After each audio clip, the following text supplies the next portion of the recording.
This is the news on top of the hour. Live from our studio in Georgetown. Kaieteur Radio, 99.1 FM.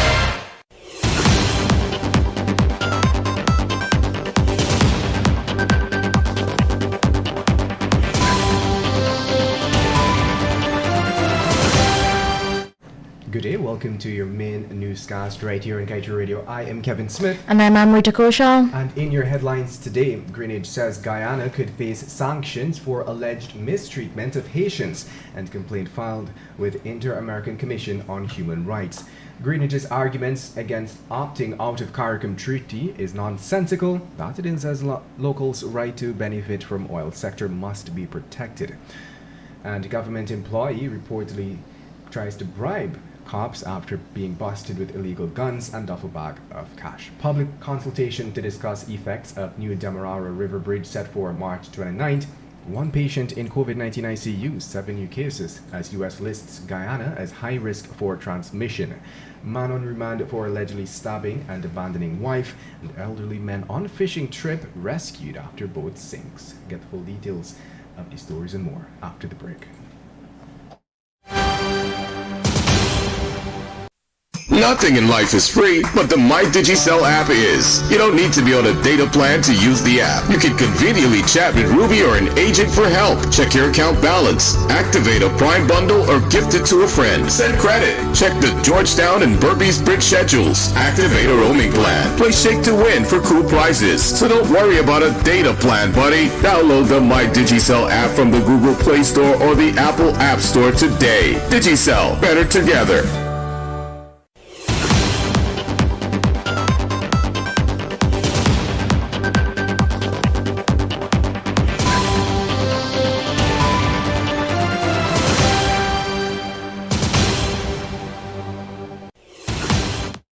And now for the news in detail. Guyana could be sanctioned if it is found guilty of mistreating Haitians, since its actions in this regard have been brought to the attention of the Inter-American Commission on Human Rights, which is expected to soon host a virtual hearing. This was revealed by Guyana's advisor on border issues and former Foreign Secretary Carl Greenwich on Monday. The hearing, he said, is to be a forum for testimonies on the alleged escalation in the cycle of migration-related abuses and torture faced by Haitian migrants in their journeys across the Americas. He explained that the reports, which refer to well-documented abuses stemming from racism in North and Central America, are also expected to highlight the growing incidence of similar abuses in the Caribbean, whose member states and signatories of the revised Treaty of Chaguaramas are obliged to permit Haitians hassle-free travel and an automatic 6-month stay upon entry. And still on the advisor on borders, Greenwich warned on Tuesday that Guyana ought to think long and hard before prematurely opting out of obligations under CARICOM's revised Treaty of Chaguaramas so as to preserve the right of Guyanese to first consideration for jobs in the oil sector as enshrined in the local content law. Meanwhile, attorney at law and government parliamentarian Sanjeev Datadan said yesterday that he could not agree with Greenwich's line of argument. Datadan said one must first understand that his suggestion that Guyana can opt out of the treaty, which fueled the local content debate to another dimension, should not be construed to mean that this is the only option before Guyana or that it is the decision of the government. Datadan maintained that locals' right to benefit from the oil sector must be protected. And moving on. A government employee attached to the Ministry of Health on Monday attempted to bribe police investigators after they busted him with 2 illegal guns and a duffel bag with $4.8 million in cash stashed in the back seat of his tinted Volkswagen car. According to police, the ranks had busted him after receiving a report that simple larceny was committed on the Ministry of Health's bond located at Diamond on the east bank of Demerara. At the station, he reportedly took out $1.7 million in cash from the bag and offered it to the ranks to drop the charges. The ranks refused the offer and cautioned him that he had just committed another offense by trying to bribe them. He then offered them the entire bag. The cash was taken and seized along with the firearms, and the suspect remains in custody. And in other stories, fishermen in Guyana have been complaining bitterly of low catches over the past months, blaming the situation on oil giant ExxonMobil's operations offshore. But even though high-ranking government officials have shot down this claim, arguing that there is no data to prove this, Exxon's subsidiary, Esso, which is gearing to start up a production at the Yellowtail development, has warned that its operations can impact fish within the project site. This information is included in Esso's Environmental Impact Assessment, a document the company is mandated to submit, which outlines the effects its operations can have on the environment. Yellowtail is Exxon's fourth project situated in the Stabroek Block. According to the report, marine fish could be impacted as a result of deteriorated water quality from discharges generated during the project. In addition to poor water quality, acoustic effects or noise from the company's operations can also cause fish to be impacted. These species can also be sucked into the equipment, which Exxon will be utilizing for oil production, the impact assessment cautioned. In other news, the Environmental Protection Agency is set to host a public consultation on the effects of the planned replacement of the Demerara Harbor Bridge, the new Demerara River Bridge. According to the EPA, the consultation exercise is a response to the appeals submitted to the agency concerning its decision not to require an environmental impact assessment for the construction of the new river bridge, which is to be located at Nandi Park, East Bank, Demerara, and Lagrange, West Bank, Demerara. The meeting is slated for 2 p.m. on Tuesday, March 29th at the Carroll Lodge Hotel on Quamina Street, Georgetown. The EPA said that its decision is also premised on Section 18.2 of the EPA Act, which empowers the Environmental Assessment Board to conduct public hearings in all appeals submitted against the EPA's decision not to require an environmental impact assessment for the project. The time has now moved on to 12 hours 8 in Guyana. We will return shortly after the break.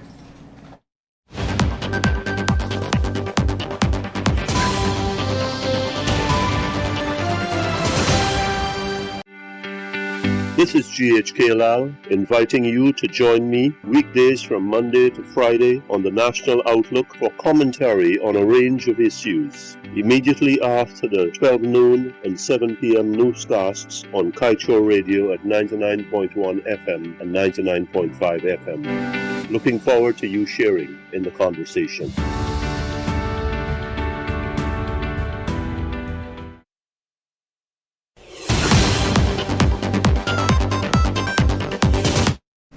And we now return with more news in detail. 6 elderly men who were on Thursday last enjoying the sport of fishing, some 3 miles off the coast of Georgetown in the vicinity of Liliendal, Greater Georgetown, were rescued after their boat reportedly sank.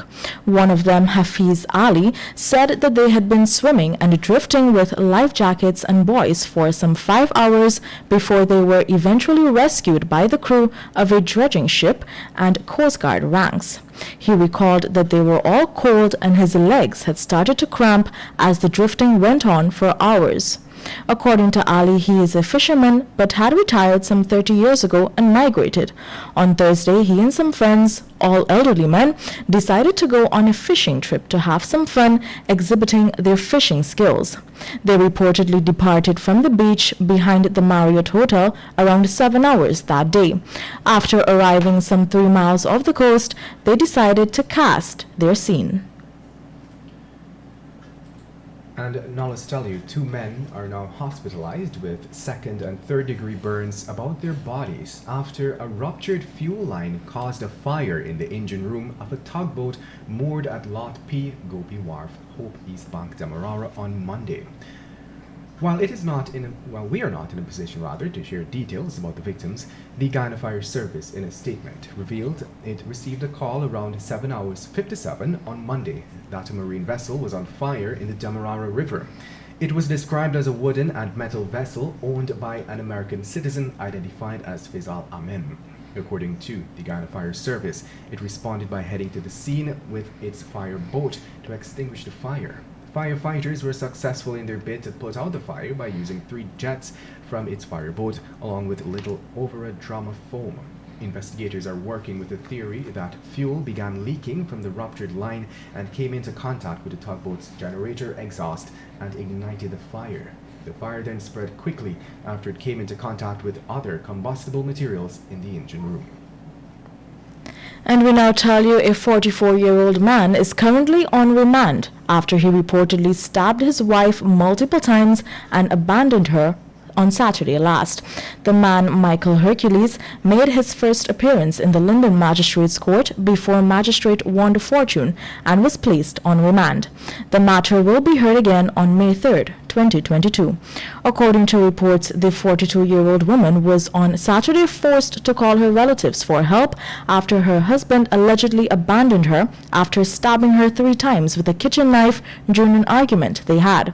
According to police, the stabbing occurred around 13 hours 30. Investigators said that the victim was traveling with her husband in his car when they started arguing. According to police, the woman is in a serious but stable condition. Get the full details in today's Kaieteur News. And now time for your COVID-19 update. With no COVID-19 fatality recorded in 1 week, the Ministry of Health, in its daily reporting, revealed on Tuesday that 1 patient is now in the COVID-19 ICU receiving treatment. The ministry, in its latest dashboard, recorded 7 new infections, bringing the total number of confirmed cases in the country to 63,202. Although cases have been dwindling, Guyana has been listed among the countries with level 3 COVID-19 transmission by the United States Centers for Disease Control and Prevention. This means that Guyana is a high-risk country for transmission. And on that note, we now head over to debate 7 of today's Kaieteur News. Big business people have always prospered, regardless of which party governs in Guyana. But some business people today are not satisfied with merely flourishing.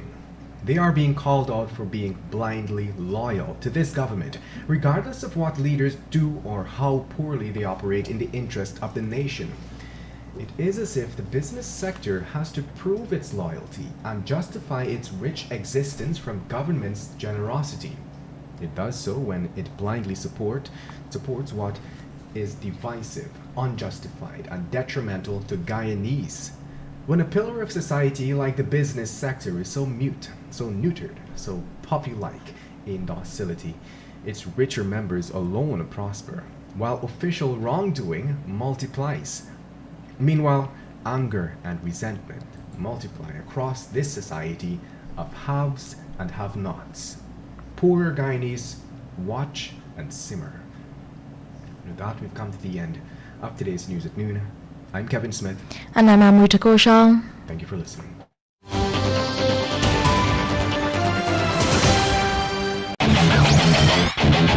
Want value for your advertising dollar? Then place your ads on Kaieteur Radio's Newscasts. Streamed live on 6 different mediums, reaching hundreds of thousands. Advertise today and watch your dollar grow.